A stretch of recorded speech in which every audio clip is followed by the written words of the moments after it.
मैं आरिफ अजीज, आप लोग देख रहे हैं मुंबई ब्रेकिंग न्यूज़। इस वक्त मैं मौजूद हूँ डोंगरी इलाके में और यहाँ पे हमारे पास एक मामला आया है फैमिली मैटर। फैमिली मैटर ऐसा जिस वक्त माँ बाप को बच्चों की ज़रूरत होती है उस वक्त बच्चे माँ बाप के काम आते हैं, लेकिन कुछ बच्चे ऐसे होते हैं कि बीमारी में अपने माँ बाप को छोड़कर भाग जाते हैं मरने के लिए। तो ऐसा ही एक मामला हमारे पास आया है डोंगरी का। आइए पूरा मामला क्या है उनसे जानते हैं। आपका नाम बताइए। अस्सलाम वालेकुम, मेरा नाम सना शेख है। सना जी, क्या मामला है पूरा? ये मामला ऐसा है कि ये मेरी बड़ी फुप्पी है और ये डोंगरी पर रहते हैं। इनका बेटा जो है वो इनको इस हालत में छोड़कर भागा है, प्लस इनकी जो प्रॉपर्टी की कुछ रकम इनको मिली थी 80 लाख रुपए, वो भी इनके साथ फ्रॉड करके दागीने लेकर इनको इस हालत में छोड़कर अपनी फैमिली लेकर भाग चुका है। क्यों भागा है? भागा इसलिए क्योंकि कई टाइम से 1.5 साल से इनको टॉर्चर कर रहा था। कभी दारू पी के तकिया मुंह पे डालकर दबाता था, कभी इनको मुंह पर फाइट मारता था, कभी हाथ पे रॉड मारकर ये हाथ तोड़ दिया इनका, और इनको इस कंडीशन में कर दिए कि ये किसी से बात भी नहीं कर सकते थे 8 महीने से। तो प्लस इनको बटन डालकर, मतलब जो नींद की गोली आती जो नशे करने वाले लोग खाते, वो गोली इनको खिला कर सुलाते थे। 14 घंटे मेरी फुप्पी डायपर में टॉयलेट बाथरूम कर पड़े रहते थे। एक महीना इनको नहिलाते नहीं थे। खाने में होटल का एक आधा खीमा 2 पाव इनको दिया जाता था और ये आधा खाते थे, आधा ऐसे छोड़ देते थे। बाहर जाली पर ताला मार कर रखते थे ताकि कोई आए नहीं और ये किसी को अपना दुख मतलब बता नहीं सके। इस बात का क्या प्रूफ है जो इनको मारते थे? सारे एविडेंस है मेरे पास, वीडियोस, फोटोज, सब कुछ है। बैंक स्टेटमेंट है, इनका सब कुछ है। प्लस इनका मेंटल सर्टिफिकेट फेक बनाया गया है कि ये पागल है। आप खुद बात करके देख सकते हैं कि ये पागल है या नहीं है। और दूसरी बात ये कि जब हम यहाँ पर आए तो इनकी कंडीशन ऐसी थी कि ये अब मरेंगे या तब मरेंगे, लेकिन आज अल्हम्दुलिल्लाह जब से हम लोग देख रेख कर रहे हैं इनकी, आज ये इस कंडीशन में कि खुद उठ के टॉयलेट जा सकते हैं। आपने बोला कि तकरीबन इनके बेटे ने 80 लाख रुपए तक मतलब यहाँ से लेके फरार हो चुके, उसका प्रूफ है आपके पास? जी, मेरे पास बैंक स्टेटमेंट है। इनके अकाउंट को हैंडल करता था इनका पोता वाहिद शेख, जो इम्तियाज़ शेख का बेटा है। वो इसलिए हैंडल करने देते थे ये क्योंकि ये पढ़े लिखे नहीं थे और प्लस ये अपने पैर से माजूर थे, तो ये चल नहीं सकते थे। चेक पर साइन लेता था, पैसे निकालता था, कुछ इनको देता था, कुछ दिखाता था, कुछ नहीं दिखाता था। प्लस पॉइंट ये है कि पासबुक में फ़ोटो लगाया है ऊपर पेपर पे, और स्टैम्प अथॉरिटी स्टैम्प जो फ़ोटो पर होती है वो उस पर नहीं थी। इनको झूठ बताया गया कि जॉइंट अकाउंट है, आपकी साइन के बिना पैसा नहीं निकलेगा। इनके अकाउंट का भी गूगल पे वही यूज़ करता था और सारे ट्रांजैक्शन मेरे पास है ऑन रिकॉर्ड, और मैं हर प्रूफ के साथ में बात कर रही हूँ। विदाउट प्रूफ मैं बात नहीं करूँगी। इतना होने के बाद आपने इसकी कंप्लेंट पुलिस में किए थे?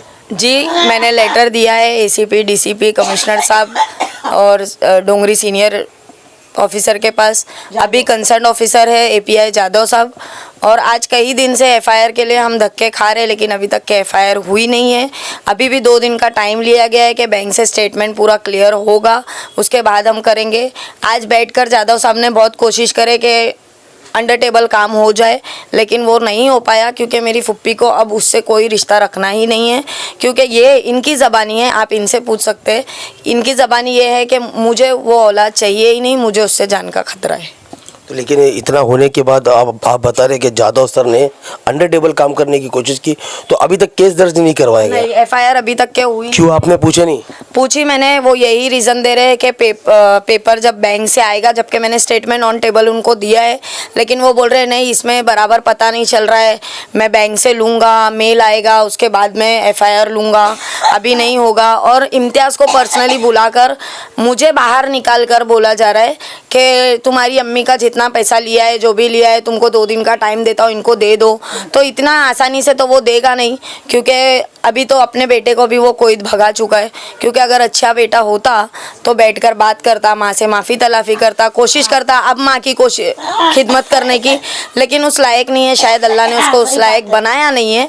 और अपने बेटे को भी इनकी संपत्ति पे उन लोग लग्जरी लाइफ जी रहे थे और हमारी फुप्पी को उन लोगों ने बहुत कोशिश की मारने की, लेकिन जिसको अल्लाह रखे उसको कोई ना चके। हमारे साथ बात करने के लिए वो पीड़ित भी मौजूद है, उनसे पूछते हैं उनकी जो तकलीफ़ है वो किस तरह आप लोग हमारे चैनल के माध्यम से आप लोगों को बताएंगे। ये जो बात इन्होंने बताई है जो आपके साथ हुआ, इस बात में कितनी सच्चाई है? मेरा नाम चांद बीबी शेख है, वो मेरे भाई की लड़की है सना शेख।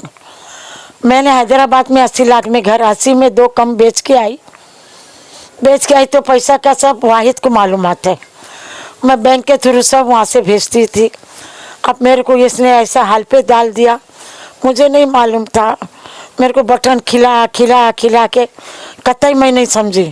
बटन मतलब खाना, नशे की गोलियां, नशा नशे की गोलियां खिलाते थे आपके बेटे? वो लड़के लोग आते थे, अरे खाला, अरे अपा, आपको तो कोई नशा देता था, कोई नशा देता था। यहाँ के 2-3 छोकरे हैं, वो पैर देख के बोलते, हाथ देख के बोलते, तुमको नशा देता है। हम लोग जब भी आओ तुम सोते रहते, कोई भी मिलने आए तो बाहर से भगा देवे। उसकी बहू औरत इम्तियाज तो रात को आता है, सोता है, सुबह जाता है, 24 घंटा सोइला रहता है, रात को बाहर में जाता है। रात तो को मतलब आपको वो लोग बंद करके रखते थे, किसी से मिलने नहीं देते थे? मेरे पास कोई को आने नहीं देते थे। अच्छा। ये पलंग पे मैं पड़ी रहती थी। अच्छा। क्योंकि मेरे पैर से तकलीफ थी, कुछ भी मेरे को जाने आने नहीं देते थे। तो ये बोल रहे हैं कि वो आपकी जितनी संपत्ति थी तकरीबन 80 लाख रुपए तक आपके बेटे ने खा लिया, इस बात में सच्चाई है? हाँ, ये वाहिद को मालूमात है, वाहिद नहीं है। अच्छा होता मेरा लड़का इम्तियाज शेख तो वाहिद को लेके मेरे सामने बैठता, यहाँ पर उसके ससुराल वाले को लेता, मेरे खानदान को लेता, चाहे छोटी है बड़ी है कुछ भी है, मेरी बच्ची है, बैठता, मेरी बेटी को लेता, मेरी बहन को लेता।